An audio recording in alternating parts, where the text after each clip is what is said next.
Hi, this reading is for Virgo twin flames, and so this is for the month of July. So I'm going to share a guidance reading for the month, and it is taken from the Work Your Light Oracle deck, the Moonology Oracle deck, my friend's deck, and also the Starman Tarot for the overall energy. So the overall energy is about the Eight of Swords. But the good thing, the Eight of Swords is about putting yourself in a mental, is tying yourself in knots over the mind chatter. So this is just a bit of an awareness or a bit of, to give you some guidance, because it's saying, don't worry, look, the answers you need are coming. So it's basically saying that those moments of when you feel yourself getting into this mental battle, go deep within, because you're on a journey of coming home. That's the main message of your reading for this month. It's about when you find yourself getting into that mental chatter, it's knowing that the answers are coming. Don't worry. You are in this for a reason. It's because your soul is calling you towards home. And the message is to go for it. Whatever you're being called to do, where you feel your soul being led, do it, because you have transformation. You're being transformed on a journey to go back to your true longing and belonging. So the message is, Mintarkans are a soul group who originated on a planet in the constellation of Orion. They were the first star beings to travel to Earth and believed to be the original light workers.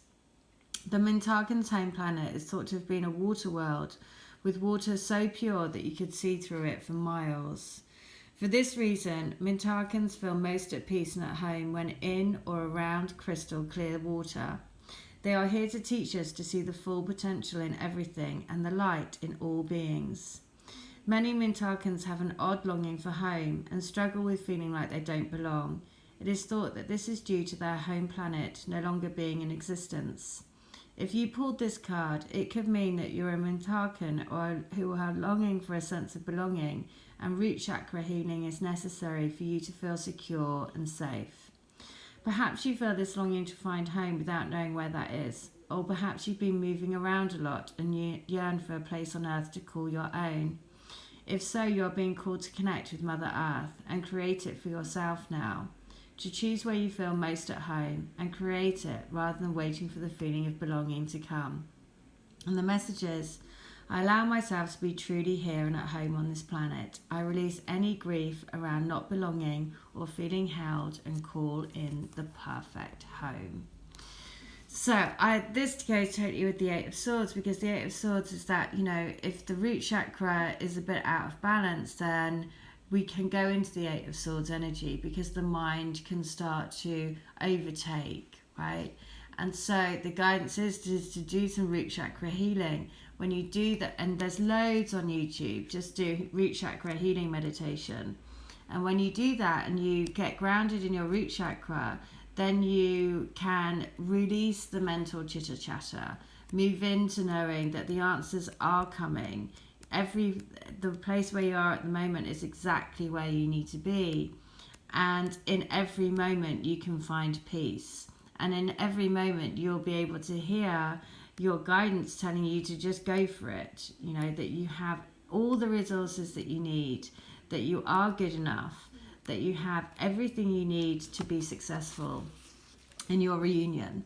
So the messages of the full moon in Gemini, which is the answers you need are coming, is this card is a reminder that it's important to speak your truth. But remember that your words have consequences and impact on your listener. Right now, you need to guard against indiscretion. The answers you may need may well come soon, and the issue you're facing could well be done one or in a few conversations away from being resolved. If you're inquiring about a love situation, a little flirting may be called for.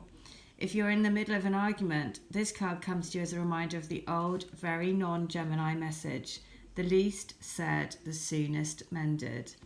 It's good to talk, but be careful you aren't causing yourself any issues with your words. Words have enormous power. Your word is your wand. You create the magic and your own reality every time you express yourself. So the teaching of the card is talk, talk, and more talk as the emotional full moon moves into the cumulative sign of Gemini. It's too easy to say too much, so mind how you go if you pull this card. This card can also indicate an enjoyable social event, since the full moon in Gemini is a great time for socializing. This card also augurs well for any study you're either taking or considering. So, that's, so basically the answers are coming, but be careful. Be careful how you speak your truth. If you are going to speak your truth, then just be careful about how you deliver that message. But the other message is to say to go for it, to really trust in the conviction and the journey of your soul, because you are on a journey back towards home. And the overall energy, again, the Eight of Swords. But the big message around the Eight of Swords is about you. In those moments of when you really go within is your most powerful moments of surrender. So this card calls you to explore the existing restrictions in your life and ask how they can become catalysts for tremendous creativity and directed purpose. The image shows a beautiful woman bound using the Japanese art of restriction, which is called Kimbaku-bi, the beauty of tight binding. She is encased in an Egyptian sarcophagus. Her demeanour appears peaceful, as though this act of bondage and confinement has forced a conscious surrendering that is transformative. This is evident by the fluttering of butterflies at her head.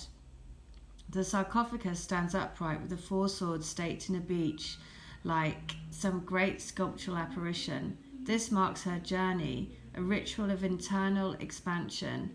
Hovering in the air at sunset are two vessels of spirit technology, jewels of creative intelligence resonating with potential.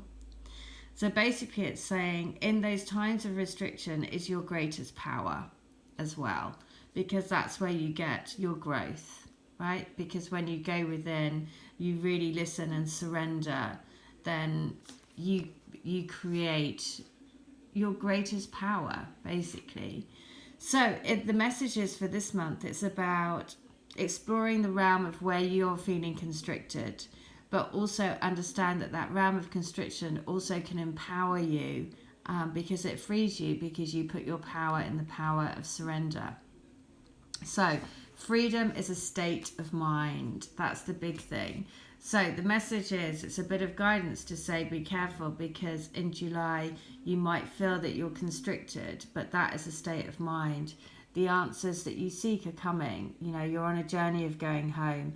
The big message is go for it. You're here to fulfill this divine connection, and fulfill it you will. All right, I hope that helps. That's for Virgos for the month of July. I will be back next month with another monthly guidance. All right, take care. Bye.